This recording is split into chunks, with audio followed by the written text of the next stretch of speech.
सभी को नमस्कार। महाराणा प्रताप स्नातकोत्तर महाविद्यालय जंगल भूषण के इस विज्ञान सलाहकार में भारतीय वैश्विक परिषद एवं राजनीति विज्ञान महाराणा प्रताप स्नातकोत्तर महाविद्यालय के संयुक्त तत्वाधान में आयोजित भारतीय विदेश नीति के बदलते आयाम 2019 से अब तक विषय संगोष्ठी पर मंचासीन हम लोगों के मित्र दीनदयाल उपाध्याय गोरखपुर विश्वविद्यालय में असिस्टेंट प्रोफेसर एवं राजनीति अंतर्राष्ट्रीय राजनीति के मर्मज्ञ विद्वान डॉक्टर महेंद्र जी, दर्शन शास्त्र विभाग में सहायक आचार्य मित्र डॉक्टर संजय तिवारी जी, संचालक श्री अभिनव त्रिपाठी जी एवं प्रतिवेदक के रूप में दीपिका जी सहित महाविद्यालय परिवार के सभी शिक्षक मित्रों एवं प्यारे विद्यार्थियों, जब इस महाविद्यालय में मुझे औपचारिक रूप से अथवा अनौपचारिक रूप से जब भी कभी आने का अवसर मिलता है तो एक अलग प्रकार की अनुभूति मुझे लगातार रहती है। जबकि इस महाविद्यालय से मेरा जिस प्रकार का संबंध है न तो मैं उसकी चाह की भी व्याख्या कर सकता हूँ और न कभी भविष्य में भी कर पाऊंगा। मैं लगभग 15 वर्षों तक इस महाविद्यालय में इसकी स्थापना काल से लेकर 2020 तक मैंने जो भी क्षमता मेरी थी उस क्षमता के अनुरूप अपने दायित्वों का मैंने निर्वहन किया और इस मैं कह सकता हूँ अपने निजी तौर पर इस महाविद्यालय के कण कण से मेरा रागात्मक संबंध है और आप लोगों के बीच अपने को पाकर मैं निरंतर आह्लादित भी रहता हूँ और अपने को गौरवान्वित भी मानता हूँ। महाविद्यालय के यशस्वी प्राचार्य, ऊर्जावान प्राचार्य जिनकी ऊर्जा से आप सब परिचित भी हैं और यहाँ की पूरी शिक्षक टीम जिस रूप में कार्य करती है, छोटा कार्यक्रम हो बड़ा कार्यक्रम हो, सभी कार्यक्रमों में जिस रुचि के साथ आपकी सहभागिता होती है। सामान्य तौर पर मैं जिस विश्वविद्यालय में हूँ वहाँ तमाम महाविद्यालय भी हैं, आने जाने का अवसर मिलता है, लेकिन शिक्षक और विद्यार्थी के बीच जो संबंध शिक्षक इस दायित्व से अपने विद्यार्थियों को आगे बढ़ाने के लिए, उनको प्रेरित करने के लिए यहाँ काम करते हैं, उसका छोटा हिस्सा भी हमको दिखाई नहीं देता। तो ये सबका सौभाग्य है, इस समाज का भी सौभाग्य है, यहाँ के पढ़ने वाले विद्यार्थियों का भी सौभाग्य है और शिक्षकों का भी सौभाग्य है कि काम करने का एक बेहतर अवसर, बेहतर प्लेटफॉर्म प्राप्त होता है। विषय आज का राष्ट्रीय संगोष्ठी का आप सब जानते हैं कि कल से लगातार इस विषय पर चर्चा हो रही है। भारतीय विदेश नीति के बदलते आयाम आज दूसरा दिन है, दूसरे दिन का तृतीय सत्र है। विषय विशेषज्ञ के रूप में मुझे आमंत्रित किया गया है। मैं अतिथि नहीं हूँ, एक कहने में कोई कहने की जरूरत भी नहीं है क्योंकि तमाम विद्यार्थी यहाँ नए हैं। भारत की विदेश नीति की जब हम बात करते हैं तो आपको ध्यान में होना चाहिए क्योंकि यहाँ अधिकतर विद्यार्थी विभिन्न स्ट्रीम के हैं, साइंस के भी हैं, आर्ट्स कॉमर्स के भी हैं और यूजी पीजी के हैं। तो किसी भी देश की घरेलू नीति और विदेश नीति दो नीतियाँ होती हैं मोटे तौर पर, जिससे देश विकसित होता है, गतिमान होता है, आगे बढ़ता है और दोनों ये नीतियाँ एक दूसरे की पर्याय होती हैं। ऐसा नहीं है कि विदेश नीति कोई दूसरी चीज़ है, घरेलू नीति दूसरी चीज़ है, दोनों का कोई संबंध नहीं है। इसकी बहुत सुखद अनुभूति या प्रत्यक्ष अनुभूति आप 2014 के बाद से देख रहे होंगे, जब देश की घरेलू नीति सबल होती है, मजबूत होती है, उसी के परिणाम स्वरूप, उसी के सापेक्ष विदेश नीति भी मजबूत होती है। लेकिन यह अनिवार्य नहीं है क्योंकि इसके पहले भी देश में मजबूत सरकार बनी है क्योंकि राजनीति विज्ञान का विषय सब है और राजनीति विज्ञान के विद्यार्थी थोड़ा इसको गहनता से समझ रहे होंगे, लेकिन मोटे तौर पर क्योंकि यहाँ सभी स्ट्रीम के विद्यार्थी हैं तो ये सामान्य बातें मैं इस विषय पर करूँगा। तो जब घरेलू, जैसे आपने देखा 2012-14 के बाद एक बहुत बहुमत की सरकार, वर्षों बाद बहुमत की सरकार, कोalition गवर्नमेंट के बाद बहुमत की सरकार बनी और 2014 से लेकर 2019 तक दुनिया के देशों के साथ संबंध बनाए गए, इसमें कोई दो राय नहीं है, लेकिन पहले देश को मजबूत किया गया और देश को मजबूत करने के तमाम प्रयास शासन स्तर पर, और शासन केवल एक अवयव है, का एक पक्ष है, उसका बहुत बड़ा, अगर किसी देश को आगे बढ़ना है तो उसका बहुत बड़ा पक्ष उसके नागरिक होते हैं। इसलिए नागरिकों के अंदर जागरूकता, उनके अंदर आत्मगौरव का भाव, उनके अंदर जो वर्षों से गुलामी की भावना निहित है उनको निकालना, उनके अंदर आत्मविश्वास का भाव पैदा करना, देश को आत्मनिर्भर बनाना, ये सारी चीजें, बहुत सी ऐसी चीजें थी जिनका प्रयास 2014 के बाद से प्रत्यक्ष रूप से किया गया। मैं ये नहीं कहता कि 2014 के पहले चीजें नहीं हुई थी, इसलिए मेरे इस बात को उससे मत जोड़िएगा। मैं 2014 के पहले बहुत जाना भी नहीं चाहता, बहुत कम समय यहाँ बातचीत का है, इसलिए 2014 के बाद से आप देखेंगे तो देश बदल रहा था, देश में तमाम परिवर्तन हो रहे थे, कोई भी नीति, अब विशेष रूप से विदेश नीति, ऐसा नहीं था 2014 के बाद से कोई नई चीजें एडॉप्ट कर दी गई और पूरा परिवर्तन करके नई चीजों को ला के उसके आधार पर कार्य करना प्रारंभ किया गया। 2014 के पहले वो सारी चीजें थी जो भारतीय विदेश नीति के सिद्धांत के रूप में आप जानते हैं, चाहे वो वसुधैव कुटुंबकम का हो, चाहे वो निःशस्त्रीकरण का हो, चाहे वो पंचशील का हो, चाहे वो गुटनिरपेक्षता का हो, चाहे वो किसी देश के आंतरिक मामलों में हस्तक्षेप न करने का हो, चाहे वो किसी पर हम पहले आक्रमण न करेंगे, ये सब चीजें थी। लेकिन ये सब चीजें सिद्धांत में थी, व्यवहार में कारण हो सकते हैं, तमाम परिस्थितियां हो सकती हैं, जितनी क्षमताएं थी उस समय का जो सिनेरियो था, विश्व व्यवस्था जो थी उसके अनुसार प्रयास हुए होंगे और जितना परिणाम प्राप्त हुआ होगा उससे माना गया होगा कितना परिणाम प्राप्त हो सकता था। लेकिन 2014 के बाद स्थितियां बदली और विशेष रूप से 2019 के बाद स्थितियां और बदली, और भारतीय विदेश नीति, यदि आज के समय में आप कहेंगे भारत की कुछ उपलब्धियों का को इंगित करिए तो उसमें भारत की विदेश नीति, प्रभावी विदेश नीति हमको लगता है कि सर्वप्रमुख है। और सोचिए कि 140 करोड़ की जनता है और 140 करोड़ की हमेशा कहा जाता है भारत की ताकत है, लेकिन बड़ी संख्या में लोग भारत के नीतियों से, क्योंकि इसका सब प्रभाव सीधे व्यक्ति के जीवन पर पड़ता है। विदेश नीति, चाहे वो घरेलू नीति हो चाहे वो विदेश नीति हो, प्रकारांतर से भारत के नागरिकों के ऊपर सीधा प्रभाव है। इसलिए कोई ये कहे कि भारत की विदेश नीति कैसी है, कैसा विदेश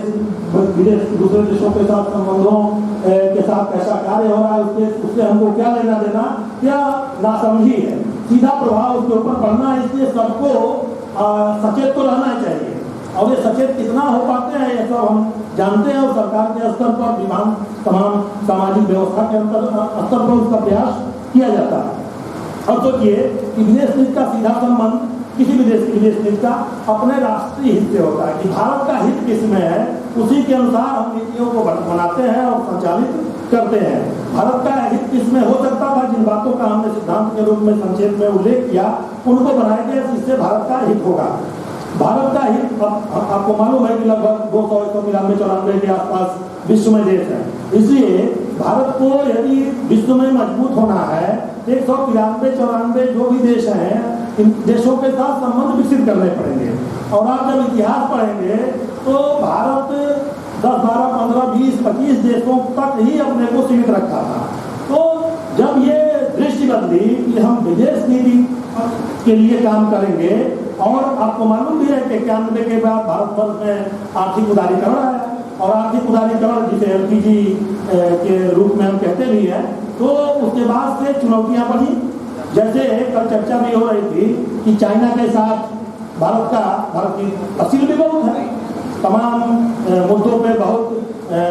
विरोध है और बहुत आक्रामक विरोध है, तमाम घटनाएं भी आप जानते हैं, घर डोकलाम वगैरह से लेकर तमाम घटनाएं भी घटी थी। ऐसी स्थिति में जब आप जरा सोचिए कि एक देश के रूप में अपने को रखिए, मैं एक देश हूँ, हमारा परिवार एक देश के रूप में है, बगल वाले से जब लड़ाई झगड़ा होता है तो होता है कि उसके तरफ हम देखेंगे नहीं, खाना पीना सब बंद हो जाता है, लेकिन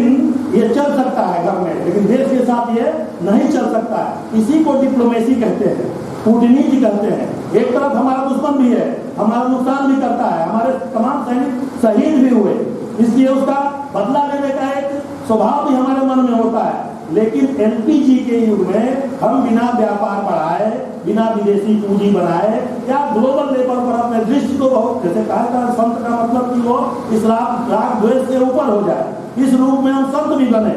ताकि हम सबसे अधिक व्यापार हम चाइना से कर रहे हैं, हमारा व्यापारिक मित्र है। आप सब जानते हैं, शुरू से जब हम लोग पढ़ते थे तो जानते थे कि रसिया हमारा बहुत बड़ा मित्र है। हम जब लोअर क्लास में थे, 7th में थे, 10th में रहे होंगे, बहुत ध्यान नहीं आ रहा है, लेकिन इस तरह का भी पॉलिटिकल राजनीतिक रूप से संज्ञान चीजें नहीं थी। ऐसे समय में हम सुनते थे कि जब कभी एक बार अमेरिका बेड़ा पाकिस्तान की तरफ से संभवतः 71 के युद्ध में चला होगा तो रसिया ने अपना बेड़ा भेज दिया कि हम भारत की तरफ चलेंगे, अंत में अमेरिका ने अपना वापस कर लिया। तो इस तरह से रसिया भारत का बहुत मित्र रहा है और शुरू से मित्र रहा है। लेकिन आप सब जानते हैं कि दो तरह की विचारधाराएं, साम्यवादी विचारधारा और पूंजीवादी विचारधारा, अब दोनों का जो नेचर है एक दूसरे को समाप्त करके ही वो आगे बढ़ सकता है। ऐसे में पूरे विश्व में शीत युद्ध वो सब कहानी अभी लंबा हो जाएगा। तो ऐसे समय में हम रसिया के साथ भी, उस समय रसिया के साथ थे, और कभी कभी अमेरिका का भी बहुत अप्रोच उसका प्रोफेशनल रहता है, और कभी भी भारत का उस रूप में मित्र नहीं रहता। इसलिए आवश्यकता अनुसार आज चीन बढ़ रहा है तो अमेरिका की तरफ भारत की तरफ अमेरिका का रूप हुआ है, और तमाम तरह के चीजें हुई, परिस्थितियां और साथ में बदली हैं उसके। तो ऐसी स्थिति में हम यही देखते थे कि रसिया हमारा मित्र है। लेकिन आज क्या है, आज अभी आपने देखा होगा कि कुछ दिन पहले जुलाई में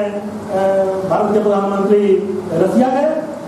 और अभी G7 की बैठक में वह यूक्रेन भी गए, और यूक्रेन रसिया युद्ध पिछले 3 वर्षों उसके तो आप लोग प्रत्यक्ष गवाह हैं किस तरह से युद्ध चल रहा है और किस तरह से बेगुनाह नागरिक मारे जा रहे हैं। और कोई भी देश दुनिया का, भारत अकेला देश है जो मानवता की दृष्टि से अपना विदेश नीति को संचालित करता है। दुनिया के सारे देश अपने निजी हित के नाते, सिर्फ और हित और सिर्फ हित के नाते अपने विदेश नीति का संचालन करते हैं। भारत मानवता के आधार पर विदेश नीति का संचालन करता है, इसलिए वह रसिया से भी बात करता है, यूक्रेन से भी बात करता है। और भारत के प्रधानमंत्री जिस देश में इस तरह का अपने अस्तित्व का खतरा हो, एक तरह से रसिया में